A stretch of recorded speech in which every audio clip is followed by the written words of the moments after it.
semua keadaan jiwa kita, hati kita, perasaan-perasaan kita sudah lebih dulu bahkan pernah dirasakan oleh Nabi Muhammad SAW. Kalau Anda pernah gelisah, Nabi dulu pernah gelisah. Kalau Anda bahagia, Nabi juga pernah bahagia. Kalau Anda merasakan kekhawatiran, Nabi dulu pernah khawatir. Dan miniatur kehidupan kita sudah dicontohkan dalam perjalanan kehidupan Nabi Muhammad SAW agar kita bisa belajar mengatasi problematika kehidupan. Allahu Akbar, kalau beliau tidak diutus oleh Allah, kita tidak tahu bagaimana cara menyelesaikan pemetaan kehidupan kita hingga dengan saat ini. Bahkan satu ketika, pernah beliau kemudian dalam masa yang telah panjang berdakwah, qadarullah kemudian ada wahyu yang jeda datangnya tidak seperti biasanya. Biasanya datangnya cepat, berganti hari turun wahyu, ganti pekan turun wahyu. Ini beberapa masa wahyu belum turun. Ada hikmah di balik itu. Teman-teman sekalian, tiba-tiba beliau naik ke atas bukit, wahyu belum turun juga. Pulang ke rumah, belum turun juga. Sampai keadaan itu terlihat oleh kalangan kafir Quraisy dan mereka berkata, lihatlah Muhammad sudah gila. Dituduh gila. Jadi kalau Anda cuma dituduh dengan hal-hal yang ringan, dituduh soleh, kan? Dituduh kemudian orang yang berubah, dituduh semakin beriman dan sebagainya, barangkali itu lebih baik. Nabi dituduh gila, Anda bayangkan. Tuh Muhammad sudah gila. Muhammad sudah ditinggalkan oleh Tuhannya. Muhammad sudah kehilangan pegangannya. Muhammad sudah tidak punya orientasi. Orangnya sudah nggak jelas, bolak-balik tidak karuan. Naik ke atas bukit seakan-akan orang yang frustasi dan seterusnya. Tapi tahukah Anda apa yang terjadi? Setelah berbagai cacian, makian, tuduhan macam-macam diterima oleh Nabi SAW, lantas tibalah masanya Allah menurunkan satu surah, bahkan disandingkan dengan surah yang lainnya, bersandinglah dua surah ini secara bersamaan turun. Surah ke-93 dan surah ke-94-nya terkait berkelindan, memberikan satu harapan yang sangat panjang. Kata Allah, "Wadduha wal-laili idza saja, ma wadda'aka rabbuka wa ma qala, walal akhiratu khairul laka minal ula, walasawfa yu'tika rabbuka fatarda. Alam yajidka yatiman fa'awa, wa wajadaka dhallan fahada, wa wajadaka 'ailan fa'aghna, fa ammal yatima fala taqhar, wa ammas sa'ila fala tanhar, wa amma bi ni'mati rabbika fahaddits." Ya Muhammad, saya bersumpah dengan waktu duha. Kalau kita baca dengan ilmu balaghahnya, itu bukan sekedar sumpah mengilustrasikan waktu duha. Karena di ilmu balaghah itu nanti ada 3 turunan ilmu. Ada disebut ilmu ma'ani, ilmu mencari kata-kata sehingga ungkapannya sesuai untuk disampaikan. Mana kata-kata yang tepat untuk disampaikan dalam konteks yang ingin dibicarakan. Itu ma'ani namanya. Kemudian setelahnya ada ilmu bayan, bagaimana mengemas kosakata yang bagus ini sehingga bisa disampaikan dengan jelas, orang tidak bingung menerimanya, paham maksudnya.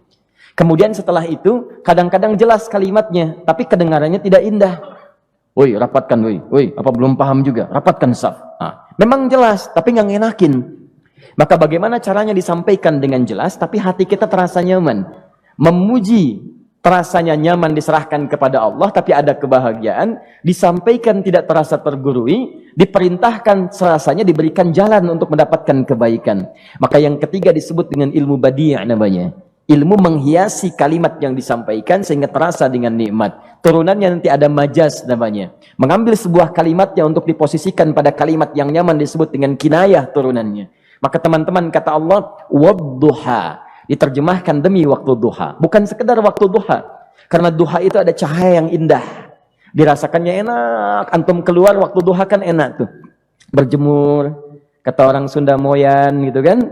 Datang. Bahkan sampai dianalisis ada vitamin D-nya bisa terasakan. Ya, kemudian setelah itu ada kenikmatan enak suasananya. Seakan-akan dunia milik sendiri. Yang lain numpang. Wah, nyaman keluar itu. Baik, jadi wadduha itu ingin bersumpah mengilustrasikan waktu kenyamanan yang pernah dilalui. Kalau dalam bahasa tafsir yang luasnya, saya bersumpah Muhammad, demi segala kenikmatan yang pernah engkau rasakan dalam hidupmu, seperti engkau merasakan cahaya duha itu. Engkau pernah senang, saya bersumpah dengan kesenanganmu. Engkau pernah tenang, saya bersumpah dengan ketenanganmu. Engkau pernah nyaman, saya bersumpah dengan kenyamanan yang pernah engkau rasakan. Wal laili idza saja. Dan aku pun bersumpah demi gelapnya malam. Demikian terjemahannya. Bukan sekedar gelapnya malam, saja itu sesuatu yang pekat. Ya, ini belakang kelihatan agak gelap nih. Untuk memberikan proyek, kesini aja Pak, saya cuma ngasih contoh ini. Contoh. Saya bukan mengeluh, bukan, ingin memberi contoh. Ya, contoh pada ilustrasi yang mau saya sampaikan. Nggak apa-apa, biarkan saja. Saya mau contoh kasih kata saja. Ya, ini belakang agak gelap untuk memproyeksikan cahaya ke sini. Tapi yang mau saya sampaikan, kalau gelapnya begitu pekat, semua cahaya ini nggak ada. Cahaya nggak ada nih, sama sekali tidak kelihatan. Saya mau tanya pada Anda, beraktivitasnya mudah atau sulit? Mudah nggak menemukan sendal Anda di luar? Belum tentu. Menemukan jalan keluar pun belum tentu mudah. Anda mesti meraba-raba jalan. Anda mesti kemudian melihat sesuatu dengan pandangan mata hati Anda. Raba, dan sebagainya. Sampai menemukan jalan, itu pun belum tentu benar. Itulah yang disebut dengan gelapnya malam saja pekat. Kadang-kadang ada orang yang menghadapi satu kesulitan yang pekat, suasananya siang, cuman karena masalahnya begitu pekat, seakan-akan membuat diri dia gelap. Jalan susah, limbung gitu. Kenapa gelap ya? Padahal terang. Karena masalah menggelimuti dirinya, seakan-akan dia diselimuti masalah yang gelap. Bimbang dia, makan gak enak, minum gak nyaman, dan seterusnya. Ya, biasanya makan ayam tenang, ini dikasih yang lebih enak juga rasanya pahit, gak enak zamannya. Maka kalau kita ilustrasikan dalam suasana tadi Muhammad, saya bersumpah, engkau pernah hidup nyaman, ataupun engkau mengalami masalah yang sangat pekat dalam kehidupan. Engkau alami sesuatu yang dahsyat, sampai engkau bingung, bimbang, pekat, mereka menuduhmu dengan macam-macam. Ma wadda'aka rabbuka wa ma qala. Saya pastikan kepadamu, dalam keadaan nyamanmu seperti dulu, ataupun engkau bimbang seperti sekarang, Tuhanmu tidak akan pernah meninggalkanmu ataupun menuduhmu gila. Orang-orang yang dekat dengan Allah Subhanahu wa ta'ala, maka Allah akan menjaganya, baik dalam keadaan yang tenang dan nyaman, ataupun dalam kesulitan yang luar biasa. Walal akhiratu khairul laka minal ula. Nanti saya akan tunjukkan kepadamu, jika kamu telah tabah dan sabar menerima cacian mereka, menerima tuduhan mereka, nggak apa-apa, ini kan muqaddimah. Masa kamu masih panjang.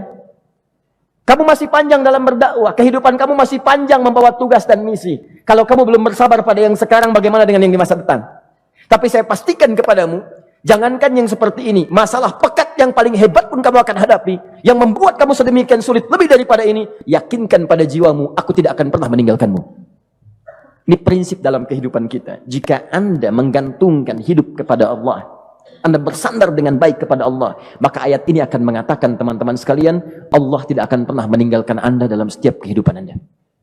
Nanti, sekarang perjuangan, kata Allah, walal akhiratu khairul laka minal ula. Nanti saat kamu tiba di akhirat, saya akan tunjukkan kepadamu ada yang lebih hebat yang tidak pernah engkau rasakan sebelumnya saat di bumi. Tidak akan ada lagi kesulitan yang kamu hadapi. Tidak akan ada lagi cacian yang kamu kemudian hadapi. Tidak ada lagi kemudian tuduhan yang kemudian kamu rasakan. Aku akan berikan apapun yang kamu inginkan sampai kamu puas. Wala sawfa yu'tika rabbuka fatarda. Nanti kamu pengen apapun, aku berikan. Kalau saufa masih ada jeda, ya. Kalau bahasanya wa yu'tika mungkin seketika. Tapi ketika mengatakan saufa, artinya bukan saat ini Muhammad. Sekarang pun aku berikan, tapi nanti yang di akhirat aku berikan sampai kamu merasa puas. Ayo minta apa saja. Hadir, hadir, hadir, hadir. Tapi yang paling indah, kalau kamu tidak percaya, alam yajidka yatiman fa'awa. Cobalah ingat, kalau sekarang sedang susah, coba ingat dulu. Bukankah saat kamu yatim, aku yang merawat sampai kamu tidak merasakan kegelisahan itu? Lahir bapak tidak ada, aku cukupkan dengan kakek. Kakek meninggal, aku hadirkan ibu dan paman hadir di sekitaranmu. Ibu meninggal, ada kakek. Kakek meninggal, ada paman. Dan Khadijah hadir di sekitaranmu. Bukankah aku rawat pada saat itu? Wajadaka dhallan fahada. Kamu sedang bingung, sedang susah. Bukankah sering aku berikan petunjuk kepadamu? Wajadaka ailan fa'aghna. Kamu merasakan kesulitan, lahir dalam keadaan yatim, tidak ada pendukung, maka aku jadikan kaya. Bukankah saat kamu menikah dengan Khadijah, aku tambahkan lagi pendukung untuk misi dakwahmu? Ini pesan dalam Al-Quran. Kalau Anda sedang merasa susah, kalau ingin menenangkan diri, ingat-ingat yang baik-baik yang dulu. Kalau Anda sedang jatuh dalam bisnis, ingat-ingat saat Anda meningkat dalam bisnis Anda. Allah tidak pernah tinggalkan Anda. Mungkin ini ujian untuk membuat Anda lebih hebat lagi di masa depan. Kalau Anda tidak tahan bantingan yang sekarang, bagaimana Anda bisa mengatasi pelintiran yang akan datang? Karena dalam kehidupan bukan cuma dibanting. Anda mungkin mengalami penyingkiran, penyungkuran, lipatan, guntingan, bantingan, macam-macam. Jikalau satu gaya belum bisa Anda atasi, bagaimana Anda bisa berharap mendapatkan turunan yang lainnya? Selalu ingat bahwa jika hidup Anda ingin tampil gaya, Anda harus merasakan tekanan dalam kehidupan. Karena F selalu berbanding lurus dengan P, hukum Pascalnya. Gaya berbanding lurus dengan tekanan. Orang yang ingin tampil gaya dalam kehidupan, maka dia mesti siap menghadapi tantangan-tantangan hidup yang diatasi. Turun ayat. Sampai ujungnya. Jikalau kamu sudah begini lagi, jangan pernah kamu membentak orang lain. Jangan pernah merendahkan orang lain. Karena Allah pun menjaga setiap hamba sepanjang ia mendekat kepadamu. Setelah itulah turun kemudian surah Al-Insyirah. Alam nashrah lakas sadrak. Antum kenal Nabi Musa? Baik. Tapi agak lumayan lah. Tadi saya di Soreang kenal Fir'aun. Di sini Musa. Baik, alhamdulillah. Perhatikan ya, dahsyatnya pemberian Allah kepada Nabi Muhammad SAW. Nabi Musa alaihi salam, dan sering kali kita bacakan untuk memohon kepada Allah. Rabbi syrahli sadri. Perhatikan baik-baik. Ini keunggulan Nabi Muhammad SAW dibanding Nabi Musa alaihissalam. Dua-duanya Nabi, Rasul, tapi masing-masing punya keistimewaan. Musa, Nabi, berdakwah, memohon kepada Allah kelapangan hati. Rabbi syrahli sadri. Ya Allah, tolong lapangkan hatiku nih. Kenapa mesti lapang? Karena pasti Musa merasakan nih. Saya tahu betul karakter Fir'aun. Belum apa-apa sudah memaki. Kalau orang yang hatinya tidak lapang, tidak akan tahan dengan makian, keluarlah kemudian balasan yang tidak digambarkan sebelumnya. Fir'aun itu kasar. Kasarnya bukan sekedar kasar, bahkan saking kasarnya bisa berujung pada eksekusi kematian. Saya contohkan tadi di sore yang ini, saya nggak suka dengan rambutnya nih, kata Fir'aun. Bukan nyuruh nyukur mas, tolong pisahkan kepala dari badannya. Gitu gayanya tuh, Fir'aun. Ya. Bukan nggak ngenakin, susah dengan Fir'aun itu. Jadi kalau belum apa-apa datang Musa ke situ, hatinya tidak seluas samudra, hatinya tidak lapang, cuman seluas gelas, tidak akan sabar menerima cacian Fir'aun. Begitu datang dicaci, dasar anak gak tahu diri, gak tahu malu, sudah saya rawat begini. Ya Allah, saya bosan dengarnya, matiin aja sekarang. Musa Nabi berdoa dikabulkan. Cuman kalau Fir'aun kemudian ajalnya misal wafat pada saat itu, tidak akan jadi contoh kepada kita untuk kekinian. Bagaimana orang yang bebal untuk bertobat kepada Allah Subhanahu wa Ta'ala. Bagaimana penyimpangan dalam kedudukan. Bagaimana dia kemudian akrab dengan pengusaha yang gelap. Di pengusaha gelap berpartner dengan penguasa zalim. Sudah ada dari dulu. Pengusahanya disebut dengan Qarun. Kemudian mohon maaf, ya, yang pemimpinnya disebut dengan Fir'aun. Tokoh intelektualnya disebut dengan Haman. Makanya cerita ini komplit di Quran. Sudah ada. Di setiap persoalan dalam kehidupan masyarakat disebabkan tiga hal yang berkolaborasi. Kalau bukan penguasa zalim, berpartner dengan pengusaha gelap, ditopang oleh intelektual yang sembrono. Itu persoalan. Jadi kalau ada sekarang intelektual menyalahgunakan kepintarannya, dia terlambat, sudah ada Haman dulu. Dan gak usah bersaing, dia bisa bikin piramida, Anda belum tentu bisa membuatnya. Kalah Anda, masih kalah hebat. Ya, jadi kalau dititipkan sesuatu, jangan disimpangkan. Yang ingin saya sampaikan, Musa mengatakan, Rabbi syrahli sadri. Nabi berangkat berdoa dikabulkan oleh Allah. Nabi Muhammad belum minta turun ayat. Alam nashrah laka sadrak. Yang ini minta Rabbi syrahli sadri. Nabi Muhammad alam nashrah laka sadrak. Muhammad mulai dari peristiwa sehingga engkau akan lebih sabar lagi menerima tantangan-tantangan dakwah. Mulai sejak itu jangankan dimaki, dilempar batu di Taif. Dari Mekah pergi ke Taif dengan Zaid kemudian. Sampai di Taif mendapatkan sesuatu yang tidak dibayangkan sebelumnya. Kalau cuma dihentikan saat mengajar, wajar. Ini dilempari batu. Anda bayangkan? Bisa kebayang nggak? Lempari batu tuh. Dilempar. Zaid jadi tameng, berdarah-darah, kemudian mundur. Mundur, beristirahat di bawah tepian pohon. Begitu beristirahat, datang malaikat penjaga dua gunung. Turun malaikat dengan kesal mengatakan, Ya Rasulullah, mud yadaika ilas sama. Ya Rasulullah, angkat tanganmu ke langit. Minta kepada Allah, aku angkat dua bukit di Taif, aku himpit keduanya mereka. Aku himpit penduduk Taif dengan dua bukit itu. Apa jawab Nabi? Karena sudah mendapatkan kelapangan, ketenangan, belajar dari peristiwa-peristiwa tadi, indah jawabannya. Lah, katanya, tolong jangan lakukan. Innahum qaumun la ya'lamun. Mereka belum paham saja. Mereka belum mengerti. Tolong jangan lakukan. Aku bermohon kepada Allah. Boleh jadi nanti di masa depan akan ada hamba-hamba terbaik yang lahir dari bumi Taif ini. Kemudian beliau berkata, Rabbi, ina man takilluni. A'ila qaribin yu'limuni am ila ba'idin yu'dhini fa ana radin ma lam taghdab ilayya. Ya Allah, kemana lagi engkau akan utus aku untuk berdakwah setelah peristiwa ini? Apakah tempatnya lebih dekat aku jangkau sekarang, tapi di situ aku akan disakiti lagi? Ataukah jaraknya masih jauh, tapi di tempat itu aku akan dizalimi lagi? Aku ridha ya Allah dengan itu semua, asalkan engkau tidak marah kepadaku. Asalkan engkau tidak marah kepadaku. La haula wala quwata illa billahil aliyil azim. Begitu kelapangan itu muncul, ridha dengan ketetapan dan siap, tabah, kuat, hadir dalam jiwanya. Tiba-tiba turun undangan, tunaikan Isra dan Mi'raj.